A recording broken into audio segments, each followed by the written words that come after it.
எண்ணங்களில் வீணராய் போகிறார்கள். நீதிமொழிகள் 23வது அதிகாரம் 7வது வசனம் சொல்லுகிறது, அவன் இருதயத்தின் நினைவு எப்படியோ அப்படியே அவன் இருக்கிறான். எண்ணங்கள் பாருங்க ஒரு மனிதனை உருவாக்குகிறது.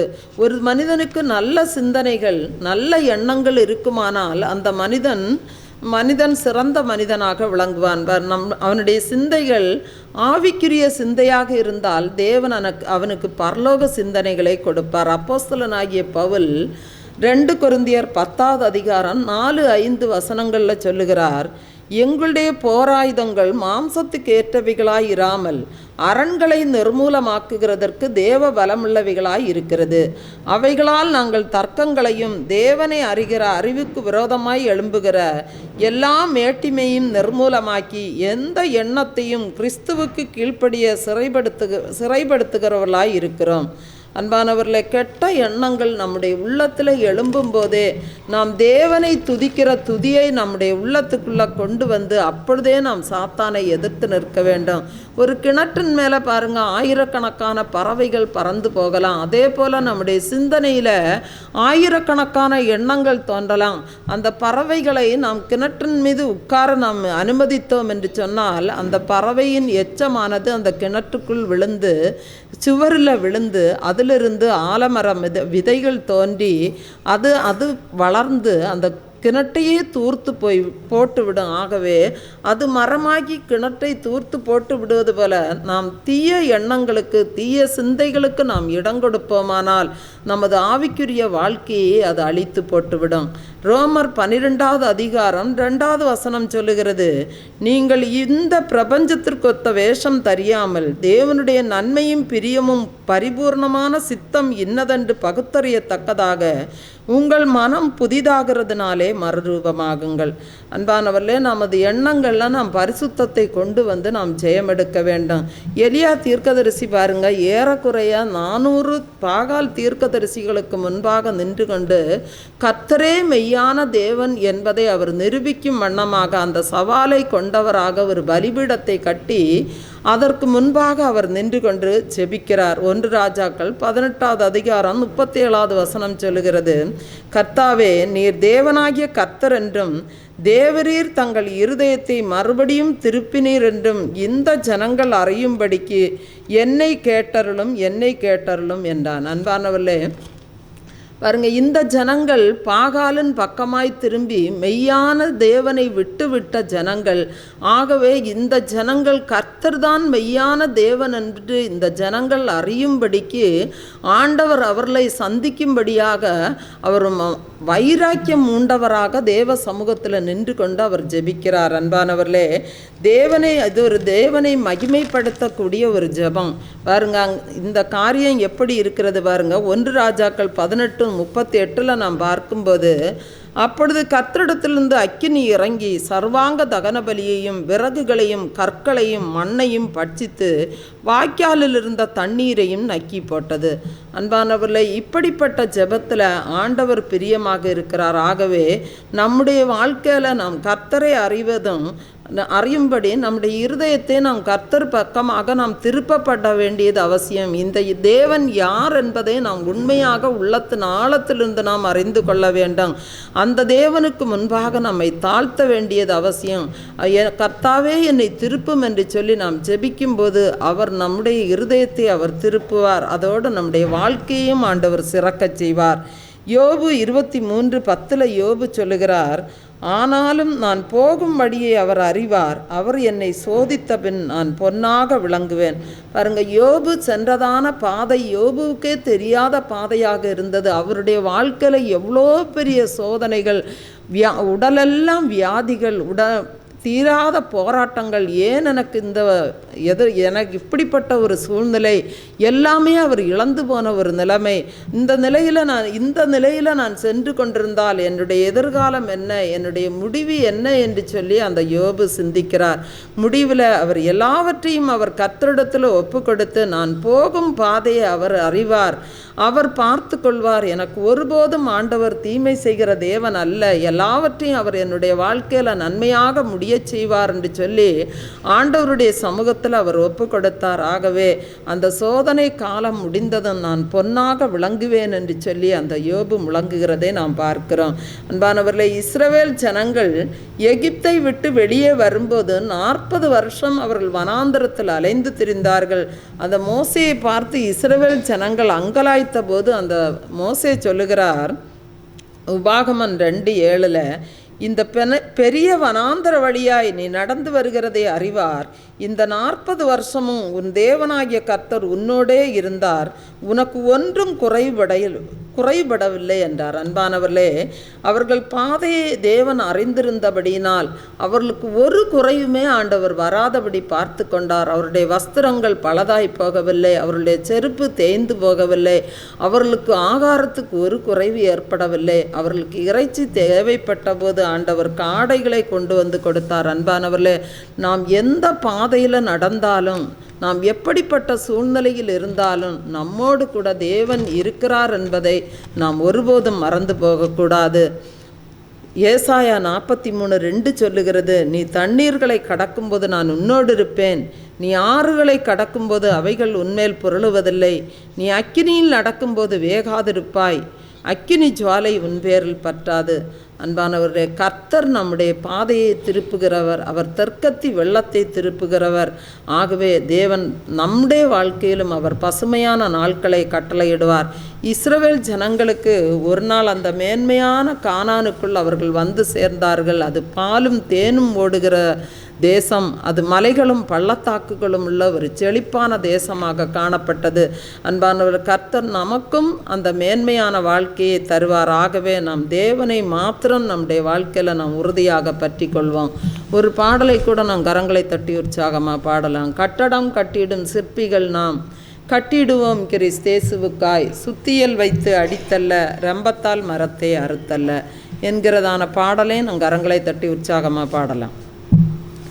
கட்டடம் கட்டிடும் சிற்பிகள் நாம், கட்டிடுவோம் கிறிஸ்தேசுவுக்காய். கட்டடம் கட்டிடும் சிற்பிகள் நாம், கட்டிடுவோம் கிறிஸ்தேசுவுக்காய்.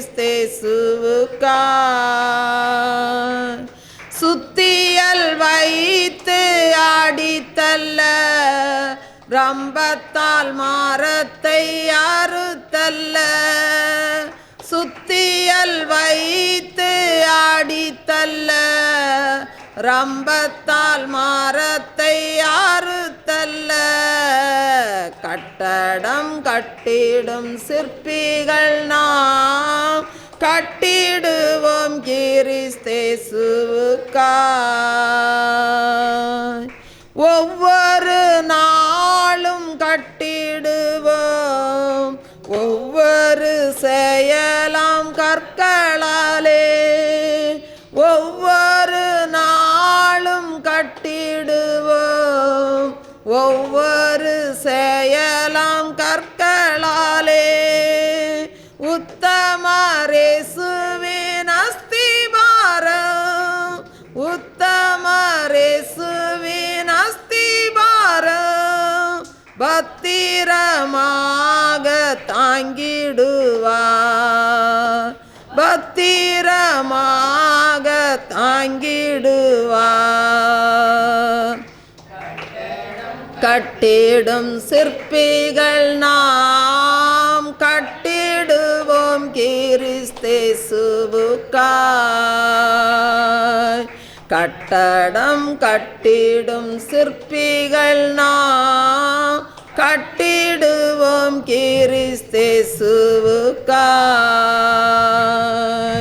சுத்தியல் வைத்து அடித்தல்ல, ரம்பத்தால் மரத்தை அறுத்தல்ல. சுத்தியல் வைத்து அடித்தல்ல, ரம்பத்தால் மரத்தை அறுத்தல்ல. கட்டடம் கட்டிடும் சிற்பிகள் நாம், கட்டிடுவோம் கிறிஸ்தேசுவுக்காய். கைவேலையல்லா வீடொன்றை கடவுளின் பூரண சித்தப்படி கைவேலையல்லா வீடொன்றை கடவுளின் பூரண சித்தப்படி கட்டிடும் சிறிய சிற்பிகள் நாம் கட்டிடும் சிறிய கட்டிடுவோமே நித்தியத்திற்காய் கட்டிடுவோமே நித்தியத்திற்காய் கட்டடம் கட்டிடும் சிற்பிகள் நாம் கட்டிடுவோம் கிறிஸ்தேசுவுக்காய் கட்டடம் கட்டிடும் சிற்பிகள் நாம் கட்டிடுவோம் கிறிஸ்தேசுவுக்காய் சுத்தியல் வைத்து ஆடித்தல்ல ரம்பத்தால் மரத்தை அறுத்தல்ல சுத்தியல் வைத்து ஆடித்தல்ல ரம்பத்தால் மரத்தை அறுத்தல்ல கட்டடம் கட்டிடும் சிற்பிகள் நாம் கட்டிடுவோம் கிறிஸ்தேசுவுக்காய் கட்டடம் கட்டிடும் சிற்பிகள் நாம் கட்டிடுவோம் கிறிஸ்தேசுவுக்காய் பாவமாம் மணலில் கட்டப்பட்ட பற்பல வீடுகள் வீழ்ந்திடுமே பாவமாம் மணலில் கட்டப்பட்ட பற்பல வீடுகள் வீழ்ந்திடுமே ஆவலாய் இயேசுவின் வார்த்தை கேட்போம் ஆவலாய் இயேசுவின் வார்த்தை கேட்போம் அவரே மூலைக்கல்லாகிடுவார் அவரே மூலைக்கல்லாகிடுவார் கட்டடம் கட்டிடும் சிற்பிகள் நாம் கட்டிடுவோம் கிறிஸ்தேசுவுக்காய் கட்டடம் கட்டிடும் சிற்பிகள் நாம் கட்டிடுவோம் கிறிஸ்தேசுவுக்காய் சுத்தியல் வைத்து ஆடித்தல்ல ரம்பத்தால் மரத்தை அறுத்தல்ல சுத்தியல் வைத்து ஆடித்தல்ல ரம்பத்தால் மரத்தை அறுத்தல்ல கட்டடம் கட்டிடும் கட்டிடுவோம் கிறிஸ்தேசுவுக்காய் கட்டடம் கட்டிடும் சிற்பிகள் நாம் கட்டிடுவோம் கிறிஸ்தேசுவுக்காய். அல்லேலூயா அல்லேலூயா அல்லேலூயா. லூக்கா 18வது அதிகாரம் முதல் வசனத்தை நம்ம வாசிக்கலாம். சோர்ந்து போகாமல் எப்பொழுதும் ஜெபம் பண்ண வேண்டும். அன்பானவர்களே, ஒரு கிராமத்தில் குடிக்க தண்ணி இல்லாததுனால அவங்க 3 மைல் தூரம் நடந்து சென்று அந்த கிராம மக்கள் தண்ணி எடுத்து கொண்டு வந்தார்கள். அந்த கிராமத்தில் ஒரு அறிவார்ந்த ஒரு முதியவர் இருந்தார். அப்பொழுது அந்த முதியவர் தன்னுடைய 2 பிள்ளைகளை பார்த்து சொன்னார், நம்முடைய வயல் நிலத்தில் புதையல் இருக்கிறது, போய் தோண்டுங்கள் என்று சொன்னார். புதையல் இருக்கிற சந்தோஷத்தில் அந்த பிள்ளைகள் போய் 2 பேரும் பயங்கரமாக அந்த நிலத்தை தோண்டினார்கள். தோண்டும்போது நல்ல ஆழமாக தோண்டியும் அவர்களுக்கு எந்த புதையலும் கிடைக்கவில்லை. நீண்ட நேரமாக அவர்கள் சற்று நேரம் அவர்கள் இளைப்பாறி அப்படியே கண்ணை மூடி அப்படி உட்கார்ந்துருக்கும்போது அவருடைய கால்களில் ஈரம் கண்டது. சிறிது நேரத்துக்குள்ளே அதிலிருந்து தண்ணீர் பீரிட்டு புறப்பட்டு வந்தது. அப்பொழுது அந்த பிள்ளைகள் அப்பா சொன்ன புதையல் இதுதான் என்று சொல்லி அந்த பிள்ளைகள் அறிந்து கொண்டார்கள். அன்பானவர்களே, அந்த கிராமமே மறுரூபம் அடைந்தது. அந்த மக்களும் மிகுந்த மகிழ்ச்சி அடைந்தார்கள். வேதத்தில் நாம் ஆபிரகாமுடைய நாட்களில் பார்க்கும்போது ஆபிரகாம் வெட்டின துறவுகளை பெலிஸ்தியர் தூர்த்து போட்டார்கள். அதுபோல ஈசாக்கின் வேலைக்காரர் துறவு வெட்டின போது அது கேராரூர் மேய்ப்பர் தங்களுடையது என்று சொல்லி அதை அபகரித்து கொண்டார்கள். அவர்கள் மீண்டும் இன்னொரு துறவை வெட்டினார்கள், அதுவும் தங்களுடையது என்று சொல்லி அவர்கள் அபகரித்து கொண்டார்கள். ஈசாக்கின் வேலைக்காரர் பின்னும் ஒரு துறவை தோண்டினார்கள். அப்பொழுது அதை குறித்து யாருமே வாக்குவாதம் பண்ணவில்லை. எனவே அதற்கு ரெகோபோத் என்று பெயரிட்டார்கள். அன்பானவர்களே, நம்முடைய வாழ்க்கையில் ஜெபம் நிலத்தை தோண்டுவது போல தான். அந்த வாலிபர்கள் இடைவிடாது தோண்டியது போல, ஈசாக்கின் வேலைக்காரர்கள் தோண்டியது போல நம்முடைய வாழ்க்கையிலும் நாம் அதிகமாக நம் தேவ சமூகத்தில் நாம் விசுவாசத்தோடு ஜெபிக்கும்போது நம்முடைய ஜெபத்திற்கு பதிலானது நதியைப் போல ஆண்டவர் அனுப்புவார். ஆகவே அப்பொழுது நம்முடைய ஜெபம் கேட்கப்படும் போது ஆண்டவர் நம்முடைய தலையை எண்ணெயால் அபிஷேகம் பண்ணுவார். சத்துருக்களுக்கு முன்பாக ஆண்டவர் பந்தியை ஆயத்தப்படுத்துவார். அப்படி ஒரு மிகப்பெரிய ஆசீர்வாதத்துக்கு பாத்திரவான்களாக நம்மை மாற்றுவார். அதற்கு நம்முடைய வாழ்க்கையில் ஜெபம்தான் முக்கியம். தேவன் தாமே இந்த வார்த்தைகளை ஆசீர்வதிப்பாராக. ஆமென்.